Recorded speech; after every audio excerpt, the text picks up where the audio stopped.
There's a King in the Kitchen by Charlotte Eaton. Off with your head, I say, off with your head. Hattie heard this as she woke in her bed. She'd gone to bed earlier than usual that night, and this bellowing voice was a terrible fright. Humphrey the cat also pricked up his ears. How annoying, he thought. I could have slept for years. Hattie crept from her bed to the landing outside, listening so intently as she took every stride. She could hear strange voices from the kitchen below, and they were the voices of people she didn't know. Off with your head, the voice bellowed once more. Hattie thought by now his throat would be sore. She then crept down quietly to see who was there, and when she looked in the kitchen, she froze in a stare. For sat round the table, drinking Mum's wine, was Henry VIII and his wife so fine. You're just in time, Hattie, Henry exclaimed. Please come meet my wives of who I am famed. Hattie stepped forward, not quite believing her eyes. This gaggle of Tudors was a total surprise. I need your help, Hattie, about what I should do. My wives are very naughty, between me and you.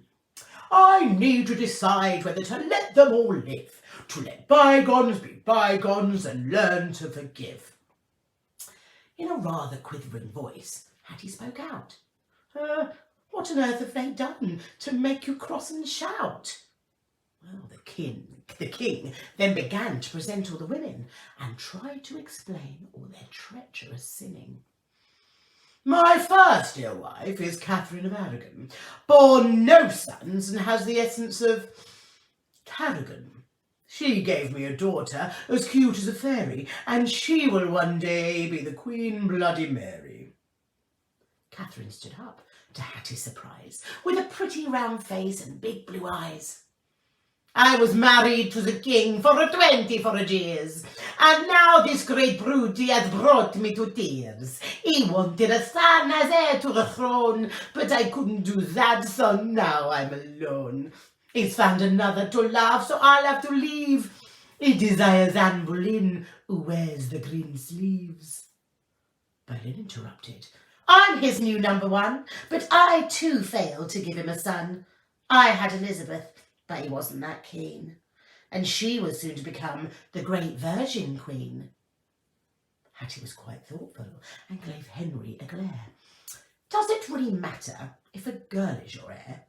You need to grow up, sir, and become more cool. At the moment, your highness, you're being a fool. Then he accused me of witchcraft, cried Anne, betrayed. He had my poor head cut off with the edge of a blade. The queens looked at Hattie with anxious frowns. The king appeared awkward, adjusting his crown.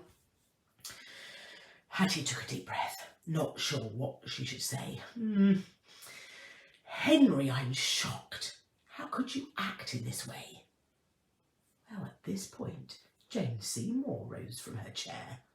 Oh, what a marvellous girl, so brave with such flair. Tell that big man that he just needs to chill, for his ideas sometimes are not so brill.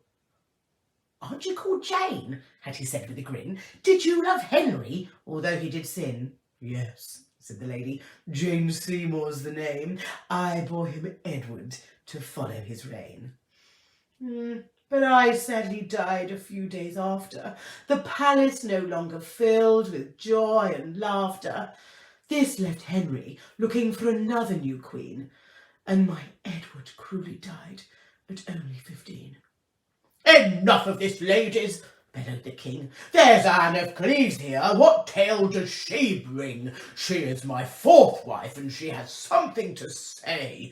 Come on, my dear Fraulein, take it away.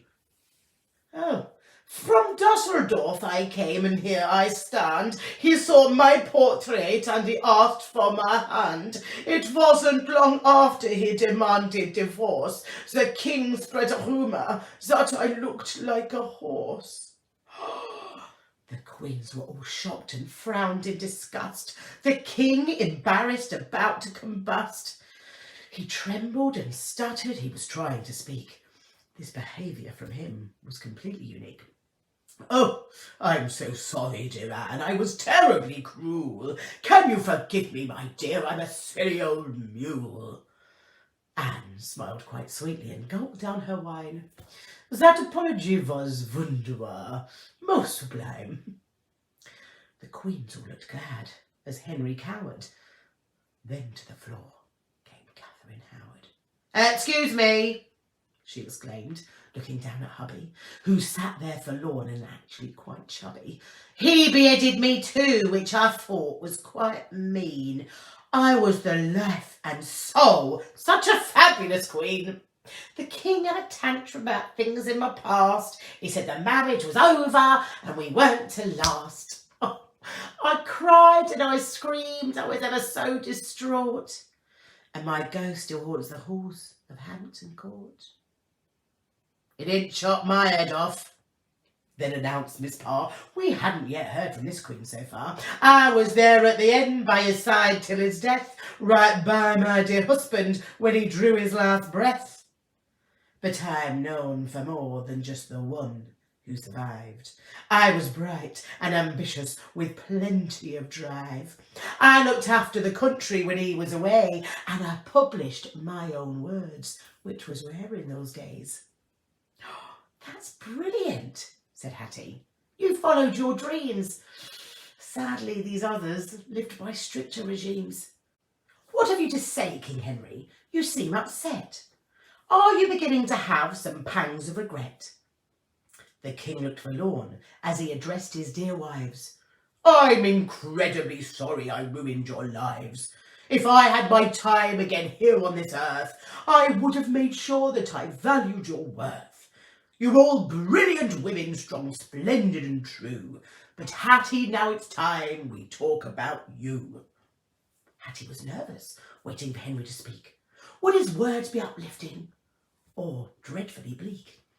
"Do me a favour, Hattie, and go forth and teach. See how many people you are able to reach.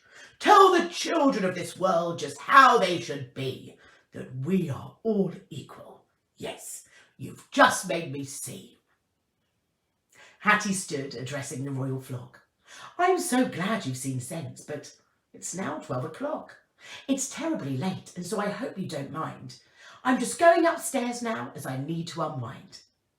I can't wait to tell friends about what went down. Tudors in my kitchen are wearing fancy gowns." One more thing though, we could now change that rhyme. Things would be different if we went back in time. You'd no longer be divorced, beheaded or died. You can just say you parted and totally thrived. Hattie turned from the guests, slowly walking away. In her heart, she just knew there was no more to say. She was rather tired now as she went up to bed, just checking in the mirror that she still had her head. The end. I hope you enjoyed There's a King in the Kitchen.